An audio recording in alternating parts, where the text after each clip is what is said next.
principais partidos já deram o pontapé de saída para o próximo ano político. Montenegro ignorou o caso dos exames nacionais e todas as questões à volta de Luís Neves e atirou-se à maldicência e à censura moderna, como lhe chamou.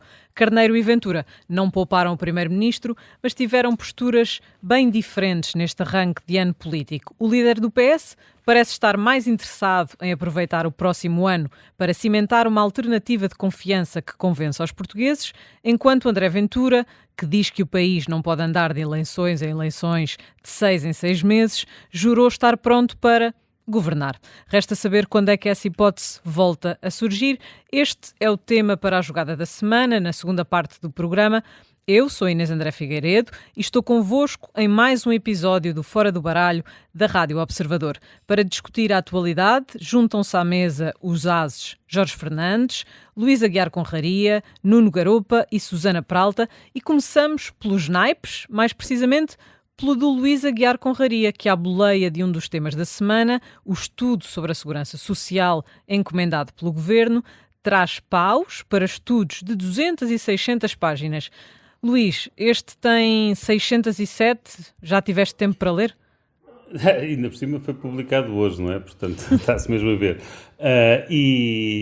Foi publicado, não, foi divulgado hoje, portanto, no Ministério. E já agora, o estudo de 200 e tal páginas que eu me estava a referir era aquele sobre os preços da gasolina, sobre haver subidas anormais do preço de gasolina, que não tivessem o espelho nas descidas. E esse também são 200 e tal páginas. Os meus paus não é nem para o conteúdo dos estudos, nem para os autores. Bem, aqui para os autores é um bocado. Mas não é para o conteúdo. Não estou aqui a analisar o conteúdo. Tenho todos os motivos para acreditar que ambos os conteúdos estão bons e que foram feitos com todo o rigor. Agora, lamento. Para um estudo sobre os preços da gasolina, não são necessárias 200 páginas, de forma alguma. Aliás, eu tenho uma aluna de mestrado que está a fazer como tese de mestrado exatamente este estudo, e, portanto, exatamente a ver se as subidas dos preços da gasolina e do gasóleo e se as descidas são assimétricas ou não, e eu proibia de fazer uma coisa com mais de 40 páginas, e tenho a certeza que as 40 páginas que ela vai fazer fazem até cobrem muitas coisas que não estão cobertas no estudo atual a nível local. E, portanto, acho isto um exagero. E o outro, da Segurança Social, 607 páginas. Tenham dó. Não há forma alguma de ser necessário tantas páginas para dizerem o que têm a dizer. Não é a metro, não é? Como se costuma dizer na faculdade. O problema é que há muitas faculdades, quer dizer, agora já não é, mas há uns anos era tradição, especialmente em algumas faculdades, como Direito, ter teses de 1000 páginas e 2000 páginas, depois foram reduzindo para 500 e agora já nos 200, 300. Mas isto é um exagero. Uma pessoa vai às teses de doutoramento de pessoas que ganharam um prémio Nobel e muitas vezes é teses de doutoramento de 20 e 30 páginas. E até menos. Mas claro, para isso é preciso ser um gênio. Mas caramba, não é preciso isto tudo. Isto apenas afasta as pessoas. Se fosse um relatório de 100 ou 200 páginas, eu de certeza absoluta que o ia ler. Agora estou aqui a falar nesta Segurança Social. De certeza absoluta que o ia ler se fossem 100 ou 200 páginas. Sendo 607, e sabendo eu que isto, na verdade, a utilidade prática disto é quase nula, porque sabemos que quer o Governo, quer a oposição estão a fugir a 7 pés deste relatório. Quer dizer, qual é o interesse que uma pessoa tem em ler isto? Sabe que vai estar a ler montes de coisas, que é montes de palha, vai estar a ler páginas, e de certeza absoluta, páginas e páginas de transcrição de leis e de aspectos jurídicos que não têm utilidade nenhuma para a pergunta que obviamente querem responder. Outro dos assuntos incontornáveis da semana, não sei se Luís Montenegro tem um relatório de 600 páginas para este também, mas é o negócio da REN. Luís Montenegro anunciou na festa do Pontal que o Estado vai comprar 13,7% do capital da empresa. Há críticas à decisão, ao valor, ao facto de o Estado ir pagar mais do que o preço de mercado. Nuno Garopa, as razões das tuas espadas são para quê? As minhas espadas são menos a ver com a questão financeira e mais a ver com aquilo que eu diria que é a falta de legitimidade democrática desta decisão. Deixa-me explicar porque é que eu acho que isto não tem legitimidade democrática. Primeiro, isto é um governo super minoritário.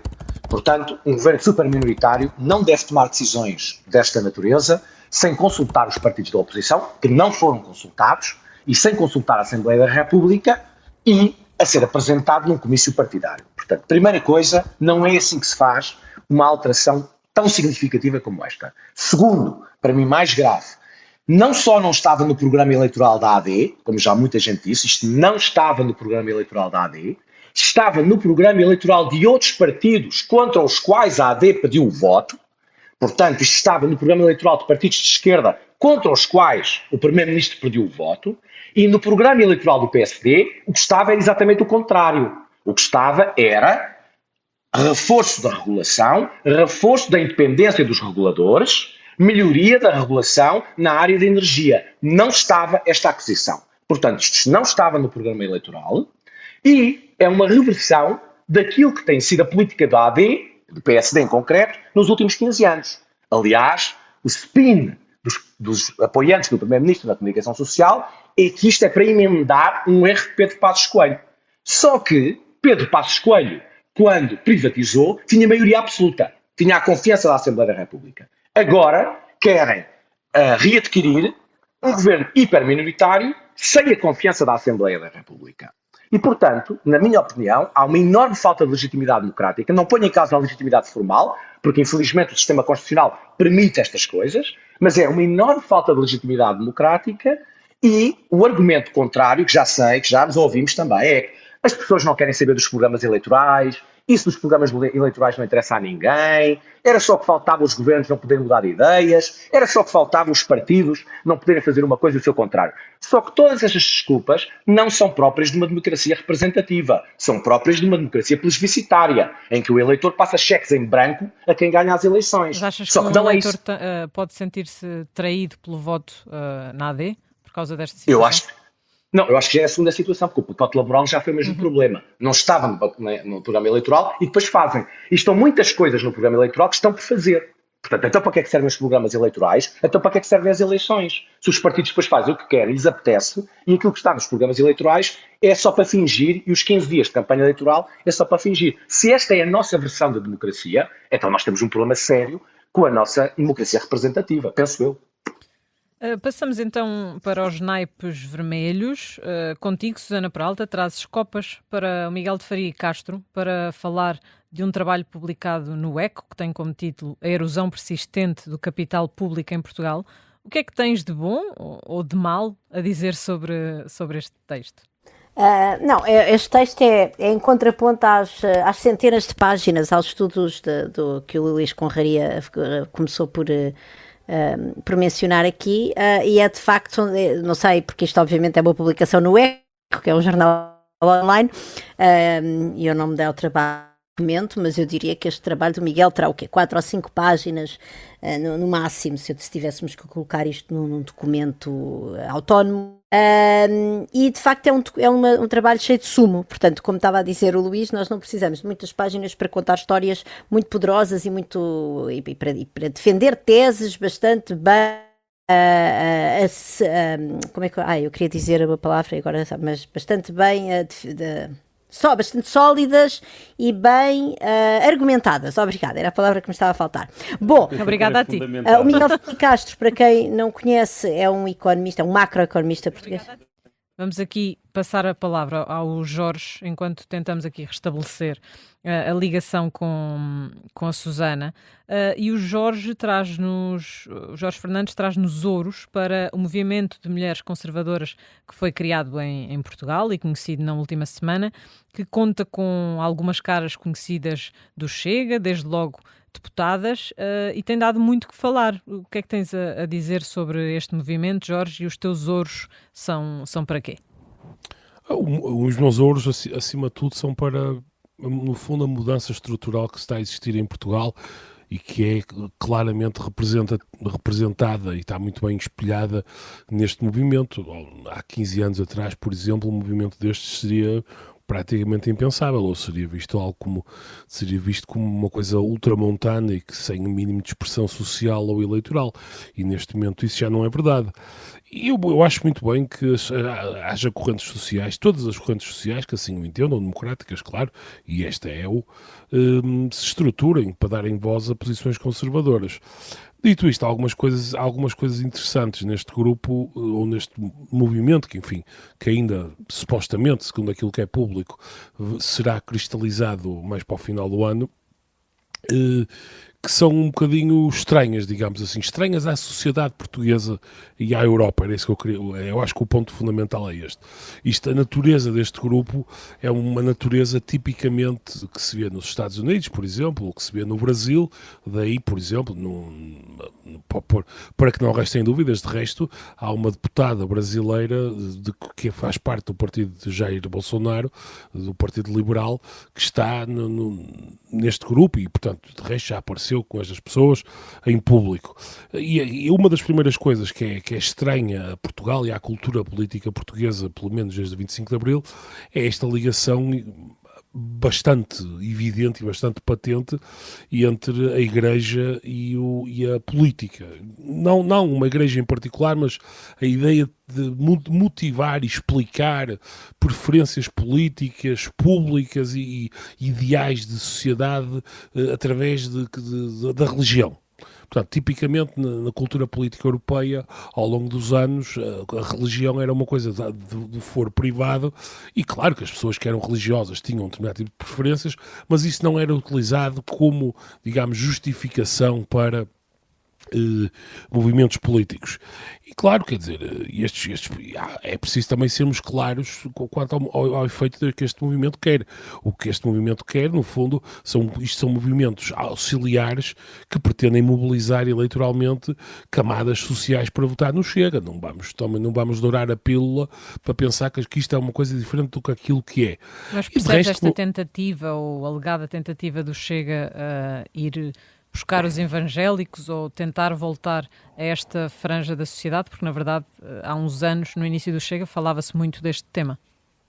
Sim, aliás, naquele livro daquele jornalista da Visão, do Miguel Carvalho, por dentro do Chega, ele fala abundantemente e cataloga bem e fala bem sobre esta ligação com os evangélicos. É preciso ver que há uma franja que não é negligenciável em Portugal, de eleitores de origem brasileira, mas que são cidadãos portugueses de pleno direito e votam, e portanto pode haver também aqui uma tentativa de piscar de olho a uma franja do eleitorado que já pode representar facilmente 4, 5%, e que é uma franja importante do eleitorado, e portanto, há claramente aqui esta inspiração americana, brasileira, nos Estados Unidos, por exemplo, estas coisas, por exemplo, a Phyllis Schaffer já fazia este tipo de coisas nos anos 70. E depois, isto tudo é um bocadinho a cereja no topo do bolo, é que há aqui um conjunto de pessoas que está a utilizar as redes sociais de uma forma inteligente no sentido da mobilização das causas que eles pretendem, não é? E quer dizer, estas pessoas, a maior parte delas têm finalidades políticas, mas acima de tudo, muitas delas querem ganhar um lugar ao sol na esfera mediática e no ecossistema mediático português. E muitas delas são pessoas que, aliás, mudaram radicalmente de ideias ao longo dos últimos anos. Enfim, basta ver algumas coisas antigas delas ou até depoimentos de pessoas que as conhecem há muitos anos.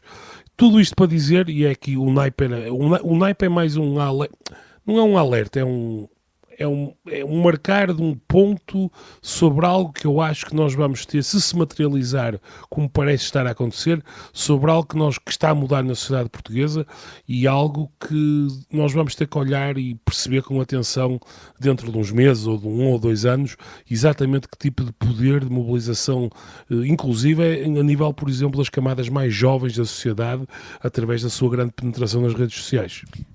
Continuamos aqui sem a Susana, usando aqui o naipe do Jorge para nos ajudar nestes últimos minutos da primeira parte.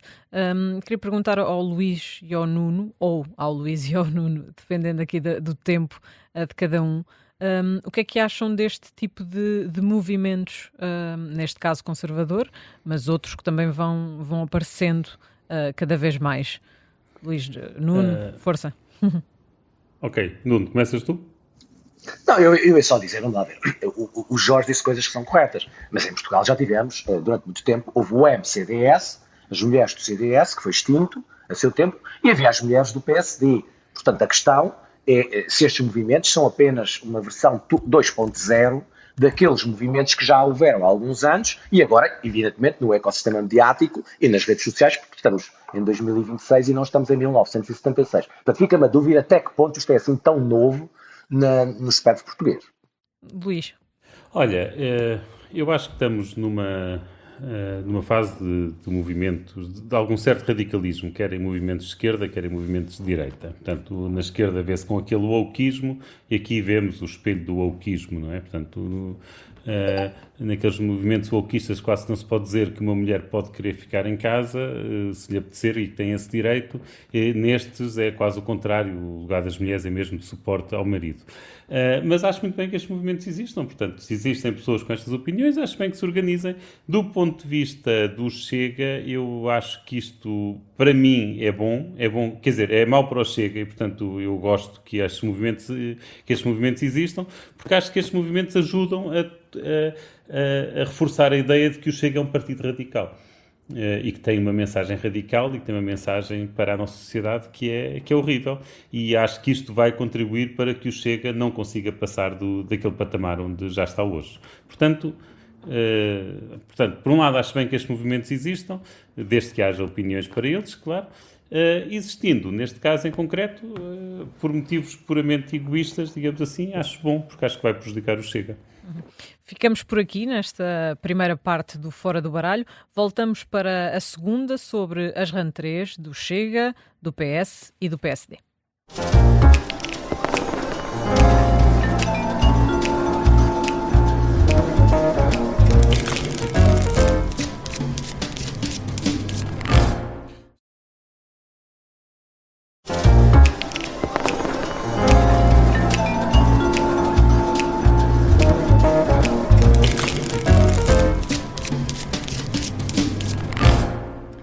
Lançadas as primeiras linhas do que vai ser o próximo ano político nas rentrées dos três principais partidos, vamos à discussão com os ases do Fora do Baralho. Sugiro começarmos pelo discurso de Luís Montenegro na festa do Pontal e depois guardarmos um bocadinho de espaço para falar sobre o PS e sobre o Chega, mas agora que recuperamos a ligação com a Susana Peralta, retomávamos só aqui o naipe.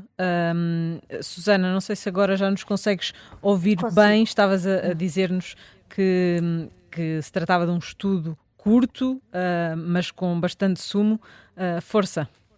Curto e conciso. Pronto, mas então dizia eu que o Miguel Ferreira Castro é um macroeconomista português que trabalha na Reserva Federal Norte-Americana, em St. Louis, e o Miguel foi uma das primeiras pessoas, já deve ter sido a primeira pessoa a alertar para o problema da diminuição do nosso capital público em Portugal, ou seja, do facto do investimento público ter sido tão cortado nos últimos anos, desde os tempos da Troika, isso levou a que não acompanhasse a deterioração natural do capital público e, portanto, nós acabamos por ter menos capital público, teve a diminuir o capital público. Este ano vai ser o primeiro ano em que o capital público recupera uma trajetória ascendente, segundo esta atualização que o Miguel veio fazer 5 anos depois do seu primeiro artigo no ECA a falar do problema do capital público.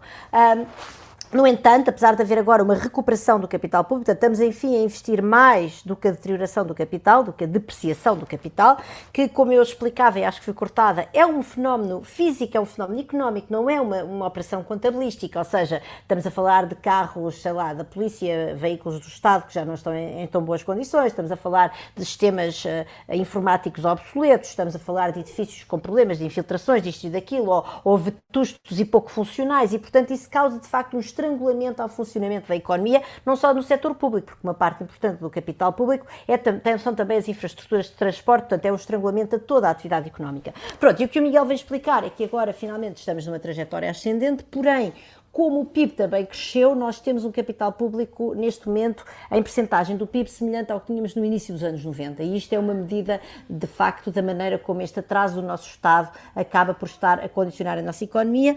E neste artigo do ECO, o Miguel depois olha para os projetos anunciados, os grandes projetos anunciados, os projetos de maior monta, travessias do Tejo, TGVs, aeroportos e tal, e olha para diferentes cenários, e a única forma de nós virmos a recuperar uma trajetória de capital público que de algum modo deixe de ser um entrave ao crescimento económico, portanto que seja compatível com o nosso nível do PIB, seria implementarmos a tempo e horas todos os projetos que estão anunciados e calendarizados, mas também aqueles que estão anunciados e não estão calendarizados. como o novo aeroporto, a terceira travessia do Tejo e, efetivamente, terminar a ligação de TGV até ao Porto. Portanto, isto dá uma medida da dimensão dos desafios que enfrentamos neste capítulo, que é um capítulo, eu repito, muito importante para desatar alguns nós górdios do crescimento da nossa economia. E então, obrigada, Miguel, por mais este contributo, gostei muito de ler e espero que continues a falar neste Capital Público a miúdo. Ficam os agradecimentos. Passamos agora então para a jogada da semana. E começava pelo Jorge Fernandes, olhando aqui um bocadinho para a questão do discurso na festa do Pontal, porque a semana passada, quando falámos, ainda não tinha acontecido essa rentrée. E gostava de perguntar, Jorge, Luís Montenegro tem sido acusado de ignorar os temas quentes do verão, de, no fundo, só ter feito o anúncio da REN, e de atacar, como dizia há pouco, a censura moderna. Foi ao Pontal apenas para fazer uma prova de vida? Luís Montenegro, bem, eles têm todos que ir ao Pontal, é indispensável porque é uma tradição, mas eu acho que Luís Montenegro está claramente com delírios de grandeza, porque eu percebo que é uma estratégia política inteligente da parte dele. No fundo, a estratégia dele é ignorar o que ele diz que são a espuma do dia, dizendo, bem, isso interessa muito pouco ou nada à maioria dos portugueses, o que interessa é a grande agenda reformista que, na cabeça dele, está a acontecer e está a ser implementada e que, no fundo, e ele diz que vai fazer uma década no poder, exatamente em linha como a década de Cavaco Silva, de 85 a 95, e, portanto, eu acho que é este, pelo menos publicamente, o cenário que o Luís Montenegro tem na sua cabeça. Agora, eu acho que isto não passa remotamente o teste da realidade, porque Luís Montenegro, mesmo que quisesse e tivesse qualidades políticas para tal, e pessoal político em seu redor, que não tem, na minha opinião, não tem quaisquer condições para fazer a reforma que ele diz que vai fazer. O Nuno estava a chamar a atenção para isso na primeira parte, relativamente à questão da REN. Eu não consigo entender como é que Luís Montenegro pode achar de forma credível que vai fazer uma reforma profunda do país. Já nem digo profunda, vamos dizer uma reforma, vamos tirar aqui o qualificador. Como é que pode fazer uma reforma do país sem ter objetivamente condições políticas para o fazer? Aliás, é muito interessante e eu gostava de perceber porquê, mas sinceramente não tenho uma resposta para isso, mas eu até gostava de ouvir aqui os meus camaradas, que é, Luís Montenegro, normalmente nas condições políticas que ele tem, deveria estar a fazer uma vitimização e a dizer, reparem que eu quero fazer e não consigo, eu quero fazer reformas e não consigo porque não tenho uma maioria suficientemente forte para isso. Mas pelo contrário, ele ignora totalmente a realidade e diz que está a fazer.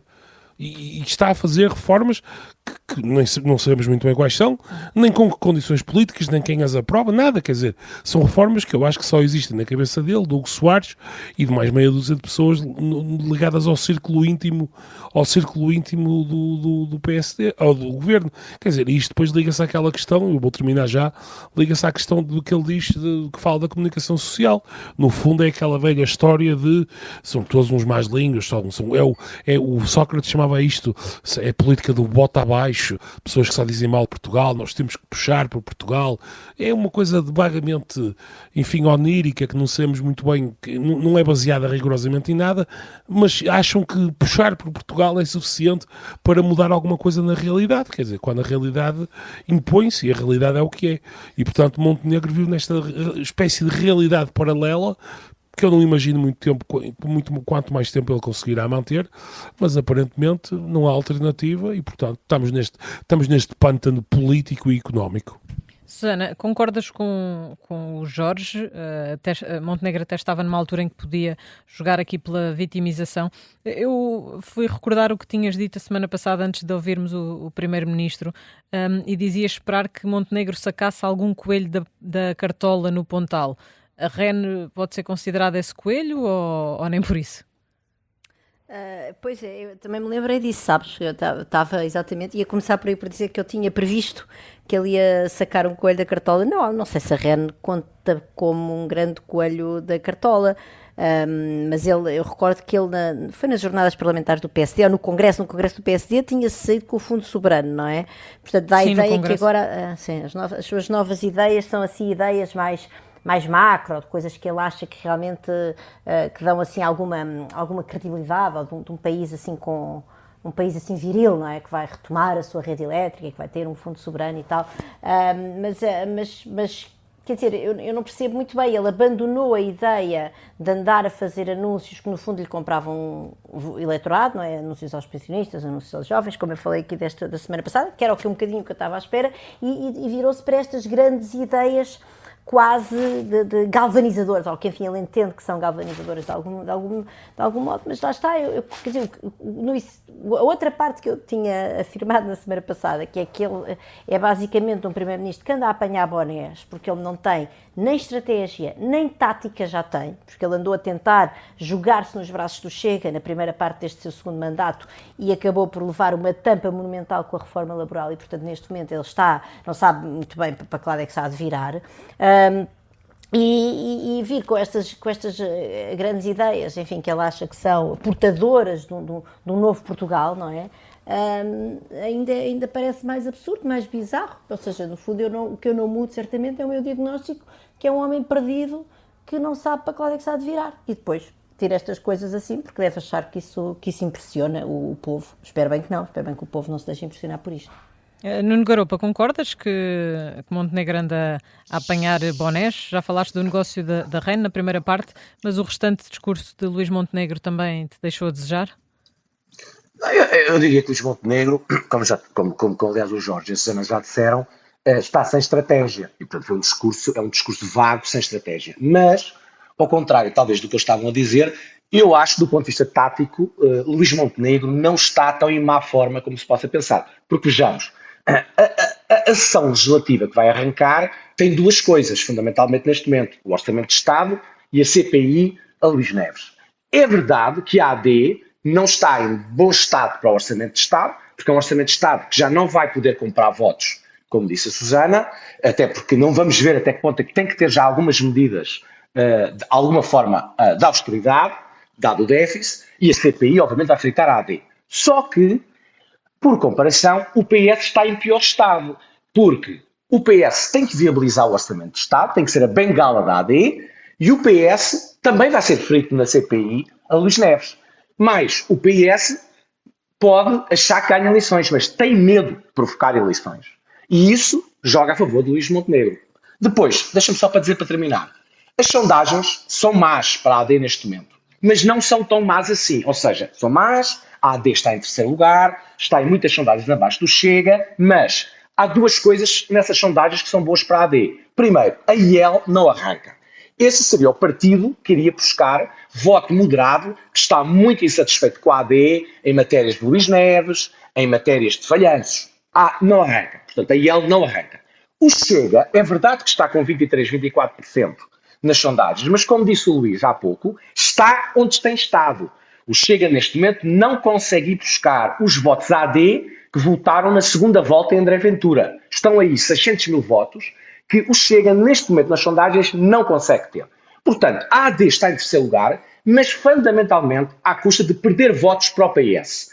Ora, REN, fingir que é de esquerda, medidas de intervenção, não vamos tocar nas pensões, vamos tentar dar mais coisas aos professores, é tudo temas que a AD pode jogar para tentar reter esse voto de moderado que está a perder para o Partido Socialista. Portanto, eu acho que Luís Montenegro está sem estratégia, mas não sei se está sem tática. E parece-me que tem algumas vantagens táticas sobre o Partido Socialista.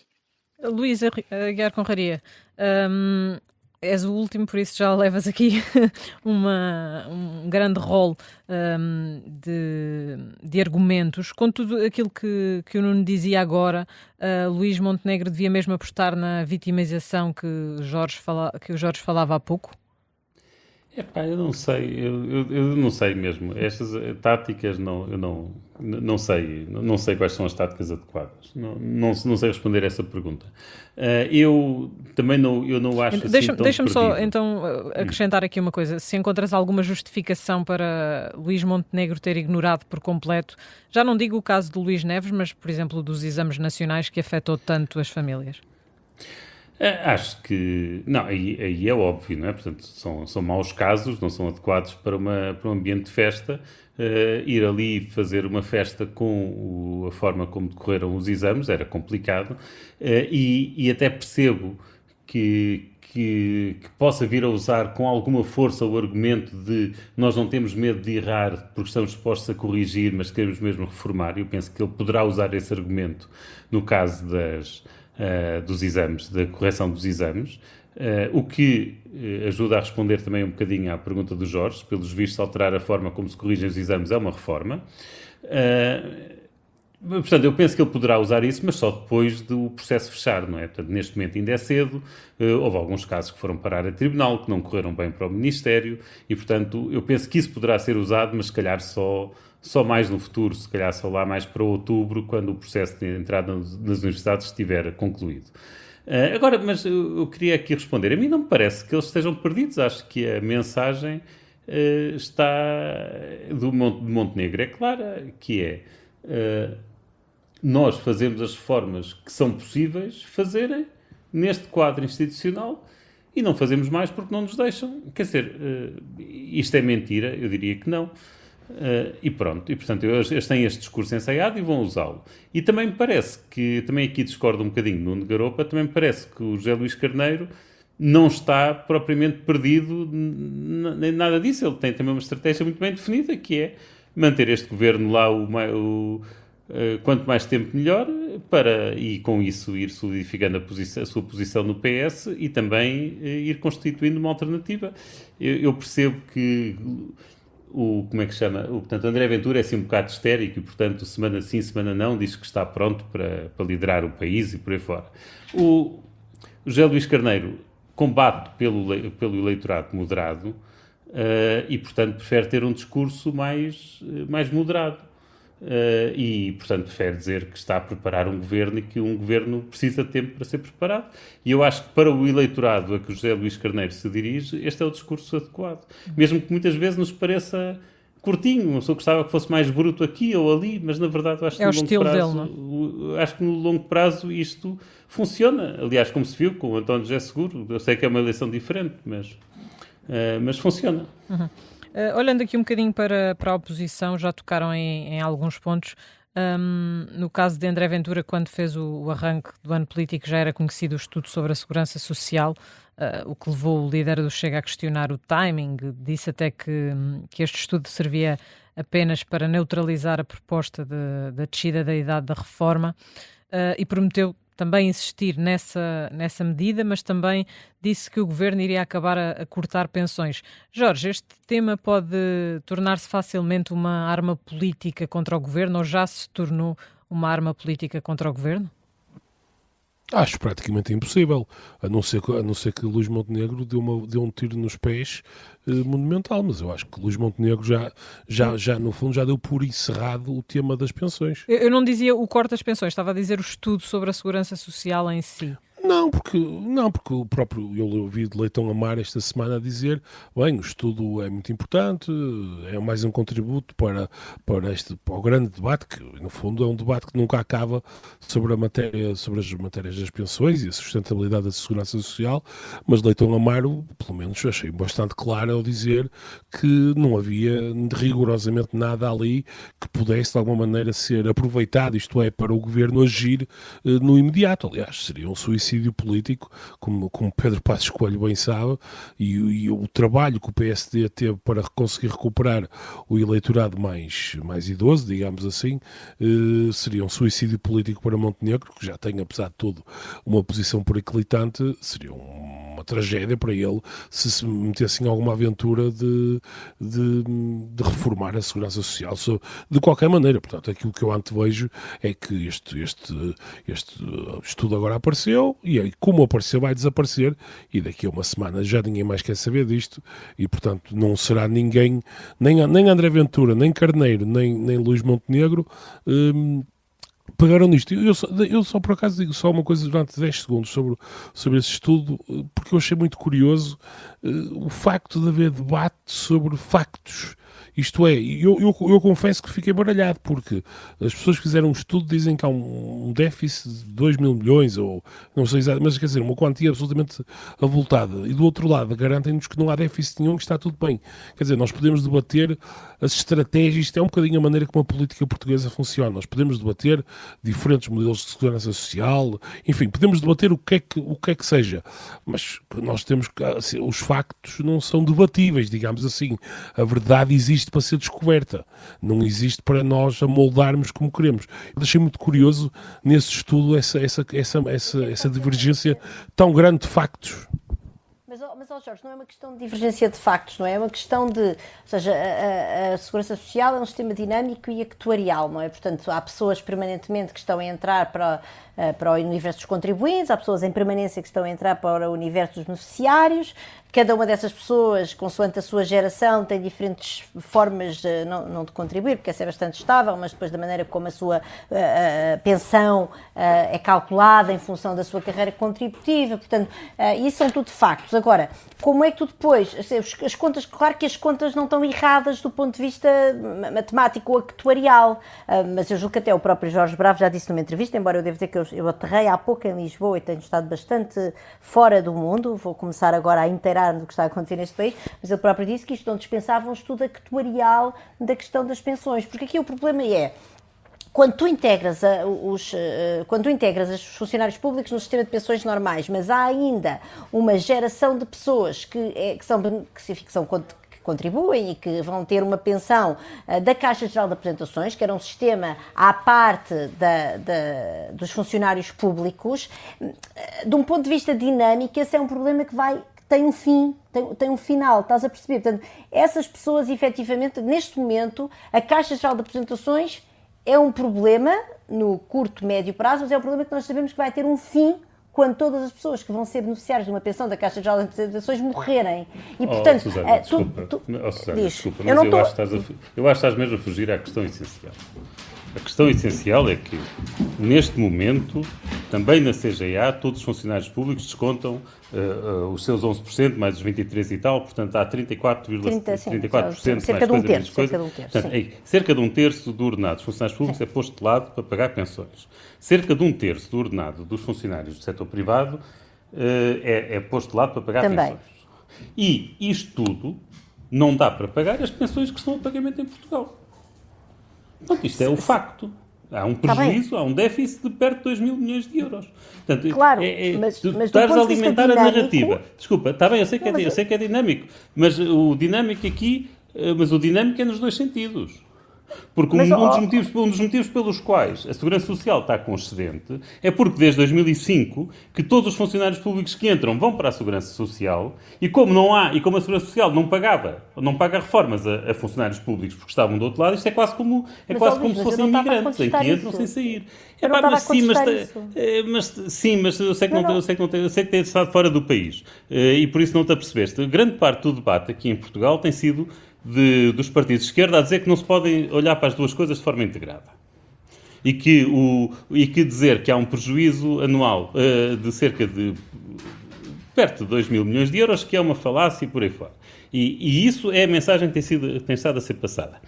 E para quem está neste debate, para quem tem assistido às discussões na opinião pública na última semana, ouvir a tua discussão parece estar a dar razão a estas pessoas. Não era isso que eu queria dizer. Mas é esta a mensagem, tem sido esta a mensagem constantemente das pessoas à esquerda, mas o que é inadmissível. Jorge, é que as pessoas da esquerda deviam ser as mais preocupadas em assegurar a salvabilidade da Segurança Social. Claro, mas aí a questão disto ser um problema temporário é importante. Ou seja, isso quer dizer que há uma coorte de pessoas que está neste momento subfinanciada, que são efetivamente os atuais e futuros pensionistas da Caixa Geral de Apresentações, mas isso é um problema que é finito. Mas é finito como quem diz, Susana, se nós vivermos mais 50 anos, é finito daqui a 50 anos, quer dizer, durante os próximos 20 anos, a CGA vai estar sempre a agravar. Não, isso é verdade, mas isso é evidente. Mas é um finito, só que é um finito tão longo, em que é tão à frente. Está bem, mas de algum modo quer dizer que o desenho atual das gerações que agora entram e que um dia são reformadas, das pessoas que já estão numa determinada configuração da maneira como tu convertes as tuas contribuições em benefícios, essas pessoas estão numa trajetória, ou provocam uma trajetória da segurança social muito mais sustentável do que as passadas. Portanto, mas a única coisa que eu estava a dizer ao Jorge é que isto não é um debate acerca de factos, eu acho que ambos são factos, não é? A questão é como a segurança social tem esta dimensão dinâmica, é importante perceber do que é que estás a falar, em que momento temporal e quais é que são os cortes temporais que estão a fazer. É só isso. E, portanto, não me parece que seja dizer, não, isso não é um facto, ou é fake news. Não, depende da maneira como nós enquadramos a discussão, não é? Jorge, em 20 segundos, queres só concluir o raciocínio? Não, eu aqui a ouvir o Luís e a Susana fiquei, quer dizer, eles não estão a fazer política com isto, mas continuei com a mesma dúvida, porque os partidos de esquerda, como o Luís estava a dizer, dizem que não há problema nenhum, que está tudo bem. Depois as pessoas mais à direita, enfim, por exemplo, o Jorge Brava, pessoas que coordenaram este estudo, dizem que temos um déficit. E, portanto, eu acho que era bom que estabelecêssemos, mais uma vez, os factos e depois podemos políticas sobre o que é que vamos fazer para lidar com tudo isto. É verdade. Temos mesmo que temos um déficit durante um certo período. Temos mesmo de ficar por aqui. As pensões da Caixa Geral de Apresentações. Está bem, mas tens a malta à esquerda a argumentar que não há um déficit global, porque tu não os podes juntar. E isto é simplesmente mentira. Claro que há um déficit global. Os trabalhadores, neste momento, seja da função pública, seja do privado, descontam cerca de 1/3 do seu ordenado. E isso não é suficiente para pagar as atuais pensões, fica cerca de 2 mil milhões curto. Exato, mas quer dizer, mas eu não vou negar isso. Tu não negas isso, mas tem sido esta negação que se tem passado nesta última semana, Susana. Nós não podemos estar aqui a debater como se não estivéssemos em cima da opinião pública. Estes são os factos que o Jorge está a referir. O que o Jorge não compreende é porque é que há pessoas a dizer que há déficit e há outras a dizer que não há déficit. E o motivo pelo qual há pessoas a dizer que não há déficit é porque as pessoas que dizem que não há déficit... Estamos a falar deste ano, estamos a falar de dinamismo, estamos a falar de uma fotografia. O motivo pelos quais há pessoas a dizer que não há déficit é porque estão a dizer que não se podem juntar os dois. Mas para o debate quando obviamente que se têm de juntar os dois. Para o debate da sustentabilidade, o aspecto dinâmico é essencial. Luís, Susana, temos mesmo de terminar, podemos continuar a discutir para a semana. Temos mesmo de fechar. Só dizer aos nossos ouvintes que podem enviar perguntas para os ases através do foradobaralho@observador.pt. Este é o Fora do Baralho, pode ser ouvido aqui na Rádio Observador e em podcast nas plataformas habituais.